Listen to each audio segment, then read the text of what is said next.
டே நான் சந்தோஷமா ஆரம்பிப்பேனா, ஒரு நாள் எனக்கு என்னைக்கு வரும் அப்படின்னு நீங்க நினைக்கலாம். கர்த்தர் வாக்கு கொடுக்கிறார், நிச்சயமாய் அந்த ஒன் டே. அதுக்கப்புறம் உங்க வாழ்க்கையில அந்த குருடன் அதுக்கப்புறம் சந்தோஷமா இருந்ததற்கு அளவே இல்லை. அதே போல அதற்கு பிறகு நீங்கள் சந்தோஷப்படுவீர்கள்.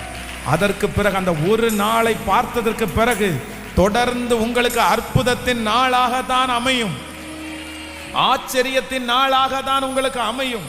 அந்த ஒரு நாளைக்கு பிற்பாடு உங்களுக்கு நிறைய திறந்த வாசல்கள் உண்டாகும். அந்த ஒன் டே வர்ற வரைக்கும் தான் உங்களுக்கு கஷ்டம். அந்த ஒரு நாளுடைய தொடுதல் வரைக்கும் தான் உங்களுக்கு கஷ்டம். அந்த ஒரு நாள் ஆண்டவருடைய ஜெபத்துக்கு சைன் போடுகிற வரைக்கும் தான் கஷ்டம்.